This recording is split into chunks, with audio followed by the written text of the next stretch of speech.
আমার প্রাণের নবী রাহমাতুল লিল আলামিন নবীকে পাঠায় আল্লাহ কি ইজ্জত আমাদেরকে দিলেন। আমার আল্লাহ বলেন মুমিনের আত্মা যত দেহের যত কাছে, আত্মাটা দেহের সবচেয়ে কাছে না দূরে? হ্যাঁ, মুমিনের আত্মা যত নিকটে, নবীজি মুমিনের আত্মা চাইতো আরো কাছে। নবী দূরে না কাছে? একটু জোরে বলেন, দূরে না কাছে? এটার আর একটা ব্যাখ্যা হলো, যার কাছে নবীর সুন্নত তার কাছে আমার নবী, যার মধ্যে সুন্নত নাই তার থেকে অনেক দূরে আমার নবী। যার মাথায় টুপি আছে নবী তার কাছে আছে, যার মুখে দাড়ি তার কাছে নবী আছে, যার কাছে সুন্নতের আমল আছে তার কাছে নবী, যার কাছে সুন্নতি পোশাক তার কাছে নবী, যার কাছে সুন্নত নাই সে আমার নবীর ধারে কাছেও নাই। একটু চিল্লিয়ে বলেন না নাউযুবিল্লাহ। আবার আরেক হাদিসে আছে, মান আহইয়া সুন্নতি ফাকাদ আহইয়ানি, জামা সুন্নতের জিন্দা করলো সে যেন আমি রাসূলের জিন্দা রাখলো। যার কাছে আমার সুন্নত জিন্দা তার কাছে আমি রাসূল জিন্দা। একটু সুবহানাল্লাহ কোন না? সে তো আমার সুন্নতের জিন্দা করে না, সে আমি রাসূলের তার কাছে জিন্দা রাখছে। এ ভাইরা রে আমার,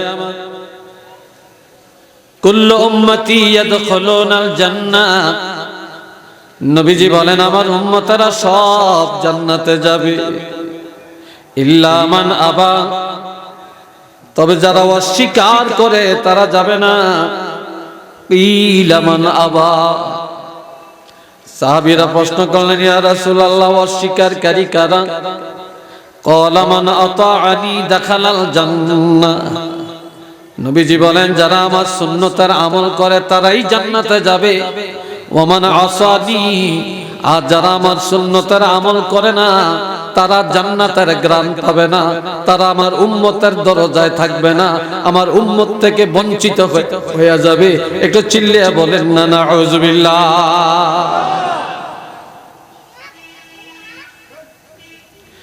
আল্লাহ আল্লাহ কেমন দয়া করছেন নাম করে আরেকটু শুনে, আন-নাবিয়্যু আওলা বিল মুমিনিনা মিন আনফুসিহিম, আমরা খাওয়াইছেন কি নবী মুমিনের দূরে না কাছে? এটার আরেক অর্থ হলো আপন।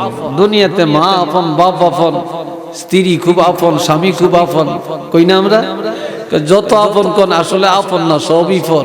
মরিয়ে গেলে যত কান্নাকাটি করে দুনিয়াত কেউ রাহনের লাই কান্দে না, সব তাড়াতাড়ি ফার করনের লাই কান্দে, ঠিক না? বউ যত কান্দে বুক ফাটে এলায়, গড়াগড়ি করিয়া দুলাবালি লাগে, কিন্তু রাহনের লাই। মায়ে কান্দে রাহনের লাই, বাপে কান্দে রাখার জন্য, ছেলে মেয়ে কান্দে রাখার জন্য, কেউ রাখতো না। বরংস দুনিয়াতে বোঝার কোনো শেষ নাই, সবচেয়ে বড় বোঝা হইল লাশ। এই লাশ যতক্ষণ মাটির উপরে এতক্ষণ জিন্দাদের জন্য, আপন জনের জন্য বড় বোঝা। আর এই লাশটা দাফন হয়ে গেলে, মাটি দেওয়া হয়ে গেলে, এই তখন বোঝাটা পাতলা হয়, ঠিক না? বোঝা পাতলা হয়, এর আগে এটা বড় বোঝা। এর চেয়ে বড় বোঝার কোনটা নেই, এর চেয়ে বড় বোঝা আর কোনটা নেই। কিন্তু আমার আল্লাহ বলেন আন-নাবিয়্যু আওলা বিল মুমিনিনা মিন আনফুসিহিম, আমি নবীকে মুমিনের এত আপন, এত কাছের, এত দরদি বানালাম। আপনাদের এই এটারে কি গ্রাম কয়? বাউড়া। বাউড়া গ্রামে যখন একজন মানুষ মারা যায়, মৃত্যুর পর ঘর থেকে বের করে গোসল দেয়, এরপরে জানাজার ময়দানে নিয়ে যায়, দায় দাবি খালাস লয়, এরপর জানাজা হয়ে যায়, দোয়া হয়ে যায়। এবার লাশটা কাঁধে করে কবরে নিয়ে যায়, কবরে পালায়া পাড়ায়া পাড়ায়া জনমের মতো পাড়ায়া মাটি দেয়। আপন ছেলেও বাবার কবরে ফাঁড়াইতে লজ্জাবোধ করে না, আপন ভাইও ভাইয়ের কবরের উপরে বুকের উপরে ফাঁড়াইতে দ্বিধাবোধ করে, ঠিক না? আহা, পাড়াইয়া পাড়াইয়া সব চলে যায়, মাও কবরে নাই, বাপও নাই, ছেলেও নাই, মেয়েও নাই, বিবিও নাই, স্বামীও নাই। আর আমার আল্লাহ বলেন, আমি আমার হাবিবের তোমাদের এত কাছে এত আপন বানাইলাম যে এই কবরে কাউকে পাওয়া যায় না। ওই কবরে গেলে আমার হাবিব রহমাতুল লিল আলামিনকে তোমাদের মাথার কিনারে পাওয়া যায়। আর কোন নবীরে তাদের উম্মতেরা কবরে পাইছে? আমগো নবীরে কবরে পাওয়া যাবে কিনা? জোরে বলেন, পাওয়া যাবে কিনা? নবী কি কাছে না দূরে? আপন না পর? বায়ের ওকানো হুতের কোনো ভয় আসেনি? ওস্তাদের সামনে ছাত্রের কোনো ভয় আসেনি? আরো জোরে কোন ভয় আসেনি? তার ভয় নাই। তারপরে আমগো নবী যখন থাকবে কবরে, উম্মতের প্রশ্নের জবাব দিতে কোনো ভয় নাই। নবীর উসিলায় প্রশ্নের জবাবগুলি সহজ হয়ে যাবে। দুনিয়ার ব্যাগ ছিলাম, নবীরই চিনতে চাই না। এই জন্য নবী বলেন কি, আল্লাহ, আমার আল্লাহ বলেন,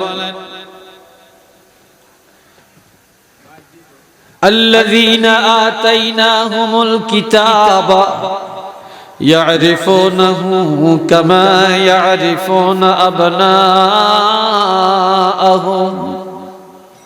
وَإِنَّ فَرِيقًا مِّنْهُمْ لَيَكْتُمُونَ الْحَقَّ وَهُمْ يَعْلَمُونَ। যাদেরকে আমি আল্লাহ কিতাব দিয়েছি, যারা আহলে কিতাব, ইহুদি নাসারা, এরা আমার হাবিবের চিনে, খুব ভালো করে চিনে। কেমনে? কামা ইয়ারিফুনা আবনাআহুম, যেমনি ভাবে তাদের সন্তানগুলো তারা চিনে। কারো সন্তান চিনতে আমেরিকার দিন যদি হুতে ফোন দেয় রাত 3টা বাজে, ঘুমের তালা মায় ধরিয়া কয়, বাবা আসত্তি বালা, এত রাত কিল্লে ফোন দিছ? কথা ঠিক নেই? বুঝে গেছে আমার ছেলে ফোন দিছে। ঘুমের ঘরও বুঝতে ভুল করেন, আর সামনাসামনি তো মোটেই ভুল না। একজনের যদি দোষ গহন রোগা ছেলে মেয়ে হয়, কোন গাড়ি কি আড়াই বলি? জোরে কন। এক বেটার বেলে 40 গাহলা হয়, আড়াইছি নি কোন গায়ে? হযরত আদম নবী ছেলে কয়, ছেলে মেয়ে কয়? 189 জন। কতজন? তো এতগুণ সন্তানের মধ্যে কোন গা আড়াই গেছে? জোরে কন। এ ভাইরা রে আমার, যেভাবে তারা তাদের সন্তানকে চিনে থাকে, তেমনি ভাবে তারা আমার হাবিবেরও চিনে।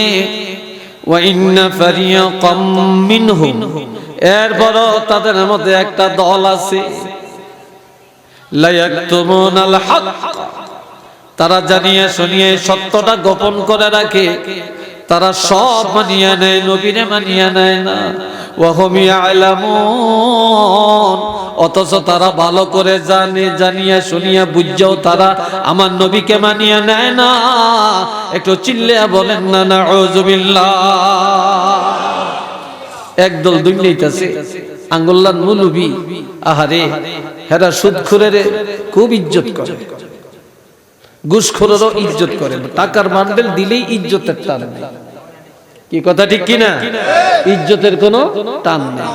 হ্যাঁ, ঘরে 3 তলা 4 তলার মধ্যে রেখে খাওয়ায়, বুঝছেন নি কথাটা? খাওয়ায়, কত ইজ্জত। কিন্তু সুদখোরের ইজ্জত করে, ঘুষখোরের ইজ্জত করে, বেনামাজের ইজ্জত করে। কিন্তু আমার নবীর শান ও মান, নবীর প্রশংসার কথা যেইতে কয়, এইটারে বেদাতি ফতুয়া দিয়া জনমের জাড়া ঝাড়ে। কি কথা ঠিক কিনা? একটু নাউজুবিল্লাহ জোরে